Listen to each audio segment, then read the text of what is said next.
ഇന്ന് നമുക്ക് പരുന്തുംപാറയിലെ മനോഹരമായ സൂര്യോദയത്തെക്കുറിച്ചും അവിടെ രാവിലെ നമുക്ക് എവിടെ പോയി ഫുഡ് കഴിക്കാൻ പറ്റും എന്നുള്ളതും കൂടെ പറയാം. രാവിലെ മിക്കവാറും ഹോട്ടൽസ് ഒന്നും തുറക്കത്തില്ല. പക്ഷേ ഏകദേശം 6 മണിക്ക് മുന്നേ തന്നെ തുറക്കുന്നൊരു ഹോട്ടലാണ് ഇത്.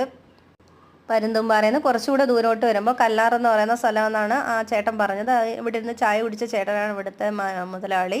അപ്പോൾ ഇവിടെ രാവിലെ എല്ലാ ബ്രേക്ക്ഫാസ്റ്റ് ഐറ്റംസും കിട്ടും.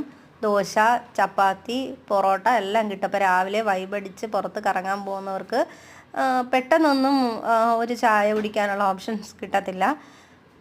അങ്ങനെ ഞങ്ങൾ പരുന്തുംപാറയിൽ നിന്ന് കുറച്ച് ഇങ്ങോട്ട് വന്നപ്പോഴാണ് ഈ ഒരു സ്പോട്ട് കിട്ടിയത്. അപ്പോൾ അവർ പറഞ്ഞു 4 മണിക്ക് അവിടെ ബീഫ് കറിയൊക്കെ ആവാറുണ്ട്. അപ്പോൾ ഞങ്ങളവിടെ ചെന്ന സമയത്ത് തന്നെ കുറേ പേര് വലിയ റിസോർട്ടുകളിലൊക്കെ താമസിച്ചവർ ചായ കുടിക്കാനായിട്ട് അവിടെ എത്തിയിരുന്നു. അപ്പോൾ രാവിലെ ഇങ്ങനെ സൂര്യോദയം കാണാൻ പോകുന്നവർക്ക് വളരെ പ്രയോജനമായിരിക്കും ഈ ഒരു ചായക്കട. വേറെ ഒരു ചായക്കടയും തുറന്ന് ഞങ്ങൾ കണ്ടില്ല. അവിടെ എങ്ങും ഒരു കട പോലും ഇല്ലായിരുന്നു രാവിലെ.